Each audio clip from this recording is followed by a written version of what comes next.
Hey there! The single most challenging aspect of learning English is figuring out how to make conversation. What should I talk about? Same old boring weather? No.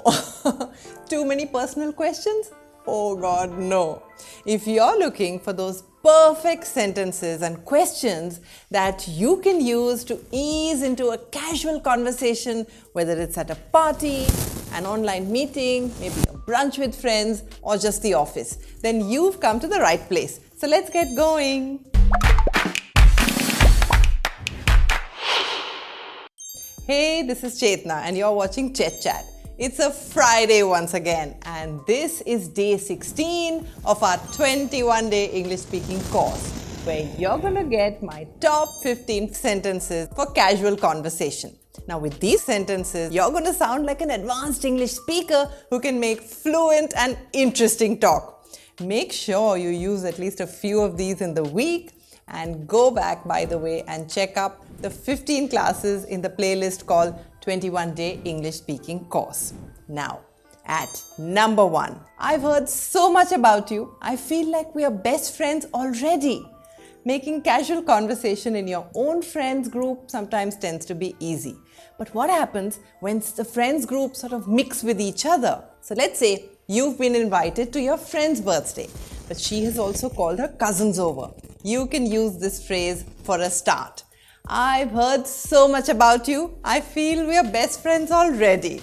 This will build instant rapport, even though you might be actually meeting the person for the first time. I've heard so much about you, I feel like we are best friends already. And it's always better if you remember one or two specific examples about this cousin that your friend told you. You know, people are always impressed if you take the effort to retain details about them. At number 2, full disclaimer, I'm a little nervous. They say honesty is the best policy. So if it's your first date and you're feeling a little nervous, just tell them, full disclaimer, I'm a little nervous. You feel lighter instantly. It breaks the ice, and the other person also ensures that you get comfortable enough. At number 3 is welcome to day 3058 of Zoom University. Now, everyone has online school and you get the Monday blues, and you want to say something fun and cheerful to lighten up the mood. What can you say? Welcome to day 3058 of Zoom University. This will make everyone smile and snigger and make the class much more enjoyable. Welcome to day 3567 of online school, or any other absurdly large number. And before moving on to word number 4, I want to give a shout out to Saksham Vijay for leaving this stupendous message under my last video, which got so many likes from you. And you know what to do. If you want a shout out in my next video, leave me a comment below with the hashtag ChetChatters. And now for word number 4. People call me Sam, but you can call me anytime. Sometimes you're feeling very confident and happy, and you just want the right phrase to express it. Try this one. People call me Chetna, but you can call me anytime. It's slick and a smart phrase to instantly impress people. Also a good one to use on text. People call me Amanda and you can call me anytime. Next up, has anyone told you that your energy is infectious?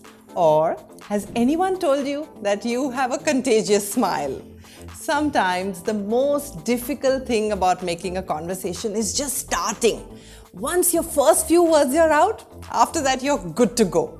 So these are some pocket phrases I use when I want to get set and go. Has anyone told you that your energy is infectious? Or has anyone told you that you have a contagious smile? Make sure, however, that the compliment is genuine, and try making it more about their personality than about a physical feature. Paying someone a compliment will make the conversation flow easily thereafter. Okay, next up. For once, the rumors are right. You are the most organized person in the room. This happens to us many times. We've heard a lot about a person before, we meet them, but we don't want to creep them out by revealing that. So you can use this phrase to compliment them while building familiarity. For once the rumors are right, you are the most organized person in the room.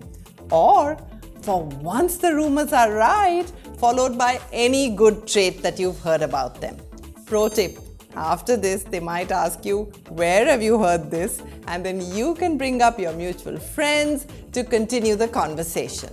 And now, quickly drop me a message right now telling me which of these phrases and words was your favorite one and which one are you going to use in the coming week. Moving on to word number 7. What better way to spend Friday night than with the people who seem just right? This is my go-to phrase for my thank God it's Friday time with my besties. What better way to spend Friday night than with people who seem just right? You can use this for literally any Friday or Saturday night event, whether it's a cozy movie screening or an office dinner. Speaking of the office, let's learn some casual phrases to sprinkle around the workplace. Why don't I show you the ropes? Well, this is not literally about ropes. Let's say you meet someone who's new to the office. You can ask them, is it your first date today? Why don't I show you the ropes around here? Showing the ropes is used when you want to introduce someone to a new job or give them a crash course in their activities for the day. For example, I'm in charge of showing interns the ropes. Don't worry, it's all easy peasy. Next up, coming up, it's time to hustle the muscle. Now, you don't want to just show the interns the work. You want to motivate them too. So keep it short and sharp. It's time to hustle the muscle. If you walk into a room with this phrase, the energy levels are sure to rise. Come on fellows, it's time to hustle some muscle. I would love to help, but I'm up to my ears in paperwork. Very often people find it difficult to say no. And if you're looking for creative ways to say no, then by the way, check this video out. But if you want to politely decline some work at the office, you can say, I would love to help, but I'm up to my ears in paperwork. We use up to my ears when we're completely drowning in work. So be polite, but be firm at the same time. I would love to help, but I'm drowning in paperwork.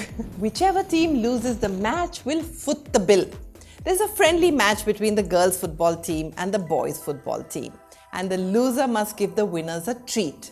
So here's a fun phrase you can use to encapsulate the entire situation. Whichever team loses the match will foot the bill. No, this foot has nothing to do with football. Footing the bill is paying the sum total, whichever is written at the foot or the bottom of the bill. You can use this phrase to sound smart anytime you go to a restaurant. Now, suppose you want to give your sister a treat from your first salary. You can say, Lucy, let me foot the bill. Next phrase coming up for you is, I see you're a connoisseur of tea, coffee, anything. A good talker, by the way, is first a good observer. So if you want to strike a conversation with someone, maybe at a mall or at a grocery store, notice something unique about them. For example, I saw this woman sampling different kinds of cheese. I looked around and told her, I see you're a connoisseur of cheese. A connoisseur is someone who has a lot of knowledge about something. So the next time you meet your brother's best friends and you see the racing posters all over that person's room, you can say, I see you're a connoisseur of race cars. Next up, if 2020 was a movie, what movie would it be? You know, questions make for quirky conversations. Quirky questions make for great conversations. Don't shy away from showing the imaginative side of you. So go ahead and ask a fun question like, if 2020 was a movie, what movie would it be? At the same time, be prepared for the answer in your head. So if 2020 was a movie, by the way, what movie would it be? Let me know in the comment section below. And if you're enjoying this list of exciting phrases and you're looking for something more, then I will also drop a link to you for our video with 25 daily use English sentences with meanings. Next question. If you came on TV, what would it be for? Another one of these if questions. If you came on TV, what would it be for? Believe me, you'll be surprised at the things people tell you. People often open up to you in such a way that, in fact, You never would do that if you were just commenting on the weather or the news. So if you're ready to take a leap of faith to really get to know someone and you want to keep it casual, ask them, if you came on TV, what would it be for? Next question. What Hogwarts house are you? When it comes to asking questions, you can always sniff out the Potterheads. They're always ready to talk about Harry Potter. So a question I really like is, what Hogwarts house are you? And if they're Gryffindor and you are Slytherin, then step away. Just kidding. Use this fun icebreaker at a party or on your first day of college. By the way, what Hogwarts house are you? How about telling me in the comment section? And can you guess what Hogwarts house I belong to? Drop your guesses below as well. And now press that subscribe button and give me a thumbs up. And while you're at it, happy learning!